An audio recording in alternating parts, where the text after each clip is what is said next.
People used to say Amazon is amazing, and now they say, isn't it amazing that Amazon's losing so much money? Well, we are a famously unprofitable company because we're clearly a not-for-profit company. The year is 2000 and Amazon is on the verge of bankruptcy. The worst year for Amazon. Price of Amazon shares had dropped in the course of the day. Amazon's losses are raising concerns on Wall Street, and can there be another word for a company that proudly reports larger and larger losses? By 2001, Amazon had burnt nearly $3 billion. Its stock had collapsed by 93% from $107 to $7. They had laid off 1,300 people, and Jeff Bezos had become a national punchline. Here's the thing I don't understand. The company's never made a profit. That's right. It's amazing. You know, we lost $12 billion last year and we're doing great. Well, seems like a new math, doesn't it? Now, before you judge the journalists, please understand, it was the Dotcom bubble where every Tom, Dick and Harry was raising $1 million. Everybody was selling something or the other online, and in front of all these fragile companies was a legend named Walmart.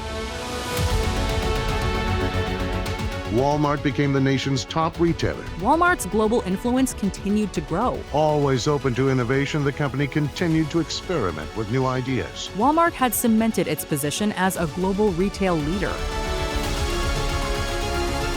Around the same time, while Amazon incurred a loss of $1.4 billion, Walmart made a profit of $5.38 billion with a revenue of $168 billion. But you know what?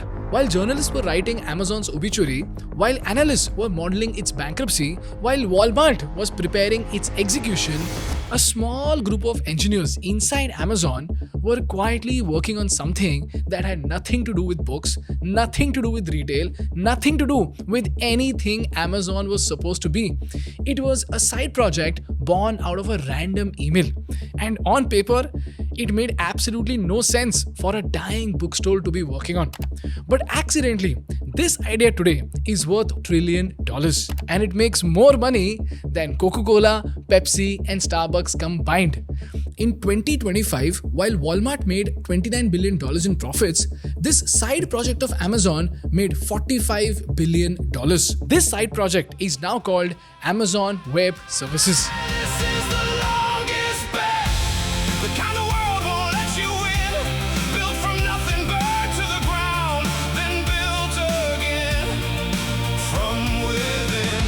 AWS has a commanding lead in the cloud right now. When people are watching a Prime movie or they're watching a Netflix movie, they're watching and streaming off of Amazon Web Services. The question is, how does a side project at a dying company accidentally become a $1 trillion idea? What actually happened inside Amazon that led to this discovery? And what are the lessons of innovation that we need to learn from Amazon's culture? Before we move on, I want to thank Vested for supporting this video. You know, investing is not about what you buy, it's about where you get access. Most Indians invest in Indian stocks and mutual funds. But the real wealth of the world isn't just limited to one country. It's built all across the world in the global markets. And that is when I came across Vested. Vested is not just another trading app. It's a global investing platform designed for Indians who think beyond borders. You can invest in companies like Apple, Google, Nvidia, and Meta, or diversify into ETFs and invest in Nasdaq 100 or S&P 500. You can even start with as little as $1 and buy fractional shares or set up SIPs in US stocks just like Indian mutual funds. And getting started is very simple. Sign up with your email, complete your KYC using Aadhaar and PAN, and it takes just a few minutes. NRIs can also sign up with their foreign tax ID and identity proof. You can fund your account from any Indian bank within 1 or 2 days. And NRIs can also transfer via international bank accounts. So if you're ready to invest globally, you must check out Vested. Because why restrict yourself to a local market when you can go global? So if you find this useful, check out Vested using the link in the description, and you will get a $10 bonus on your first deposit, and you can start investing in global markets today. Okay, before we get to the accident, you first need to understand how desperate things had become back then. Because if you don't feel the desperation, you won't understand the genius. You see, in 1999, the dot-com boom had become a bubble of madness. Silicon Valley-based Dotcom companies soon became the hottest commodities on the planet. The internet created lots and lots of new businesses that would be very successful. Everyone was turning into millionaires overnight. Companies like Webvan, Pets.com, and Excite at Home emerged. Every company with a .com was a billion-dollar company. Pets.com had raised $300 million to ship dog food. Webvan had raised $800 million to deliver groceries. And these companies were not billion-dollar companies because they were making a profit. They were billion-dollar companies because the investors were buying a lottery ticket. Between 1995 and 2000, anyone with a website got valued like a global empire. And then finally, by March 2000, investors suddenly realized that just like most AI companies today, .com companies back then were useless, money-burning companies. So the funding stopped and suddenly hundreds of companies went bankrupt. This crash was so bad that Nasdaq climbed like a mountain and crashed by 77% like a pack of cards. 15 years ago, the dot-com bubble was as big and thin as it gets.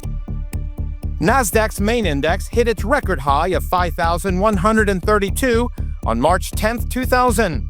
Within months, the Nasdaq fell more than 60%. And Amazon looked like the next domino. Why? Because Amazon practically looked like any other .com company.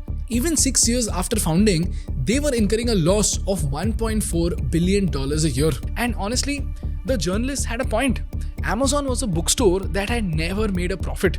Walmart was, well, Walmart. So it should have been game over, right? Well, here's what the analysts did not see coming. And it all started with an email. Look, this is the email. This email is now a legend in Silicon Valley. It's called the Bezos API mandate. And in 2002, when it was sent, it sounded absolutely insane. By 2002, Amazon was a company with dozens of specialized engineering teams, each running a different part of the machine. The storage team kept all of Amazon's data safe. The computing team handled the calculations behind every page on Amazon.com. The inventory team tracked every product in every warehouse. And the marketing team analyzed sales. So from the outset, everything looked fine. Each team had its own room, each team does its own job, and each team made their own decision. But you know what? Here's what was actually happening behind the walls. Meet the books team. Their job inside Amazon was pretty simple. Maintain one spreadsheet of every book Amazon sells. This sheet has 5 columns: book name, price, tax, inventory location, and total sales per month. Now let's take the book Hooked by Niriyal, priced at $10. $2 in tax, stored in a warehouse in San Francisco, selling 10,000 copies a month. This books team only maintains the record and inventory, and they don't talk to customers, they don't run marketing campaigns, and they don't think about storage. They just keep this one spreadsheet accurate. That's it. Now let me show you what was the problem. The marketing team runs the top 10 bestsellers feature on Amazon.com's homepage. So every morning at 6 a.m., the marketing team's program reads through this spreadsheet, ranks every book by total sales, picks the top 10, grabs each book's name and price, and posts them on the homepage. Smooth, right? Well, now comes the checkout team. Every time a customer hits buy now on a book, the checkout team's program needs to know the price to charge and the credit card to charge from. So their program also reads the books team's spreadsheet from column 2 and charges the customer $10. Similarly, the tax team files Amazon's quarterly sales tax by reading column 2. And just like this, 40 different teams ran 40 different programs to read from the exact same 5-column spreadsheet. Now the books team sitting in their corner, they have no idea about any of this happening. They just maintain their spreadsheet. That's it. Now look at that price column carefully. The number says 10. But 10 what? $10, 10 cents, 10 rupees. The spreadsheet doesn't actually say. There is no unit on that column. It's just labeled as price. Now inside the books team, everybody knows it's dollars. But then one day, the books team realized that when they store a price like $9.99, as in $9.99, somewhere a round off happens to $10 and the accounts team is complaining about the numbers not adding up. So a books team engineer suggests something very, very radical. What if we stop storing prices with decimals altogether? Let's just store everything in cents instead of dollars. And this, by the way, is a real classic engineering best practice. Even today in 2026, most modern payment systems store money this way to avoid decimal bugs. So the books team of Amazon, in our hypothetical case study, were not making a stupid decision, they were making a sensible best practice decision. So as soon as they make the change, the books team is extremely happy because they got rid of the decimal bug. But now, the marketing team's program reached the price column to update the homepage, and it pulls 1000 and stamps a $sign in front of it. And by 9 a.m., the Amazon homepage proudly announces #1 bestseller of the week, Hooked by Neeryal at $1,000. Similarly, people who had their book in the cart already placed the order, and the payments team also read the price as $1,000. Eventually, the CFO's dashboard does the math for 10,000 books sold last month at $1,000 and tells him that the book is making him $10 million a month. This was happening hundreds of times at Amazon between different teams. So their operations was consistently breaking.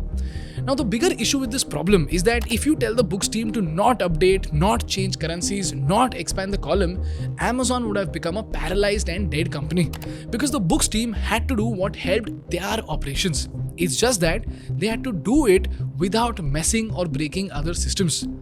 And this was the moment Jeff Bezos got fed up and he sent the mandate, which is now called the Bezos API mandate. Now, what he ordered was pretty simple, but it was extremely radical for that time. He said, from today, no team is allowed to read another team's spreadsheet directly. The books team is going to put a service window on their work. And every team in Amazon must submit their request to that window and wait for the answer. Nobody touches the spreadsheet anymore. Now look what changes. The marketing team no longer reads column 2. They submit a request to the books team's window and they ask get price, book equal to hooked, currency equal to US dollars. And the window responds by saying 10. Similarly, the checkout team submits the same request. When a customer clicks buy, they get back with the number 10, so they charge the customer $10. Clean, right? Similarly, the international team submits a different request. They submit a request called get price, book equal to hooked, currency is equal to INR. And the window responds with the price in rupees.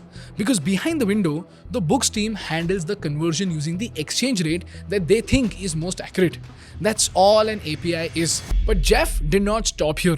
He added one more line to the mandate. And now comes the most important line. The line that gave rise to a $1 trillion venture. This line said, all these service windows must be designed so well that one day, complete strangers outside Amazon could walk up to them and use them. Now, at the time, this rule sounded absolutely ridiculous. Why would the storage team build their internal cleanup project to the standard of a public product? Who outside Amazon would ever want to use Amazon's internal infrastructure?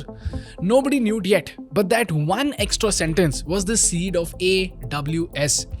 Because Jeff's mandate did not just apply to the books team, it applied to every single team in Amazon, including storage, computing, and database teams. And this is where the magic happened.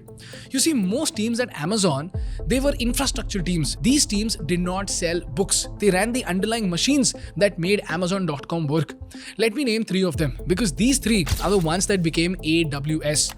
Number 1 was the storage team. And their job was to keep all of Amazon's data safely stored on Amazon's hard drives. Then they had a computing team.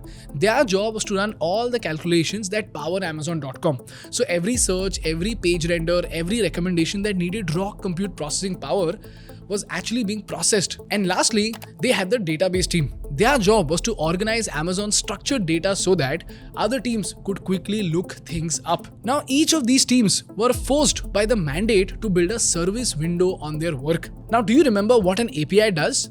It takes something complicated and turns it into something orderable. So now, inside Amazon, storing files had become orderable. Renting computing power had become orderable. Storage had become orderable. So for the first time in computing history, infrastructure was a thing that you could rent like a rented apartment. This is the moment that the connection starts to form. Now stay with me. You see, outside Amazon in 2005, if you were a startup founder with an idea for an app, to build it, you needed 3 things: storage, computing power, and a database. And how could you get these three things in 2005? You had to buy 10 to 20 physical computers costing you 10 to 20 lakh rupees, rent an air-conditioned room to put them in, hire engineers to keep them running, buy backup power supplies, and then you can start building your app. So even before you start, you had to spend thousands of dollars in just infrastructure. This is how every internet startup in the world worked. But at the time, something miraculous was happening in Amazon. Inside Amazon, if an engineer needed storage, he didn't go to buy hard drives. He simply sent a request to the storage team and got it. An engineer who needed computing power did not buy servers. They sent a request to the computing team to run 10 machines for 2 hours and got the result. So the storage and computing team inside Amazon had turned into things you could order on demand by request, just like room service in a hotel, just like a rented apartment. So inside Amazon, infrastructure was a service. Outside Amazon, infrastructure was something you had to own physically. Now here's what most people at Amazon did not comprehend. All these infrastructure services did not really care whether the request came from inside Amazon or outside Amazon. Because if you remember Jeff Bezos' memo, it said all these service windows must be designed so that one day complete strangers outside Amazon could walk up and use them. And this is where, ladies and gentlemen, the magic happened. In 2003, two engineers, Chris Pinkham and Benjamin Black, they wrote a memo saying, if we have already turned storage and computing into things that can be ordered through a service window, and the window doesn't care who's asking, why are we only letting Amazon employees use it? Why not let any startup in the world send the same kind of request and pay us for the service? Read that again. Why not let any startup in the world send the same kind of request and pay us for the service? Well, here's where Amazon Web Services was born. You see, earlier, Vaibhav had to spend 25 to 30 lakh rupees on computers, servers and database, and he also had to get cooling rooms to put them in. But after AWS, he could simply log into aws.amazon.com, type in his credit card details, click one button, and somewhere in a warehouse in Virginia, 10 machines start to hum to work for Vaibhav. So the 25 lakh rupees he was about to spend on servers, the rented room, the system admin, the air conditioning, the 3-month wait time, all of it was replaced by 200 rupees an hour fee billed to his credit card. But that's just the surface of the magic. Watch what happens next. By Saturday morning, let's say a celebrity tweets about Vaibhav's app and suddenly 1 million users are pouring in. Now, in the old world, this would have been a disaster because Vaibhav's 10 servers would have crashed under the load, the app would have gone down and the users would be lost. But if this founder was on Amazon, all he needed to do was click one button and say, give me 1,000 more computers.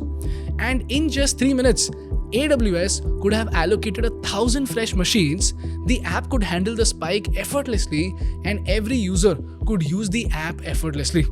And the best part, by Monday morning, if the rush died down, Vaibhav could dial down his order from 1,000 computers to 100 computers and again pay only for 100 machines. So do you realize AWS unlocked 3 superpowers for startups? 0 upfront cost for infrastructure, AWS enabled infinite scale on demand, and lastly, they empowered startups because startups only had to pay for what they used. Now, when startups saw this magical feature, thousands of startups started using AWS. In fact, for the first 2 years, AWS was known as a tool for broke startups and indie developers. And by the way, Microsoft, IBM and Oracle laughed at it. Why? Because to them, AWS looked stupid. It was a bookstore selling servers, like a pizza place selling tractors. The margins looked terrible because renting computing was a low margin commodity business. And the customers looked absolutely tiny because early AWS customers were literally broke startups, college kids and indie developers. But you know what, guys? One by one, the giants started moving in. In 2008, Netflix's own data center crashed and it took the entire service down for 3 days. Netflix users had some trouble viewing shows this weekend. The streaming service was having, quote, technical issues. Database corruption that we experienced in the August of 2008. And for a few days, we had problems shipping discs to our DVD customers. So Reed Hastings started moving Netflix content to AWS.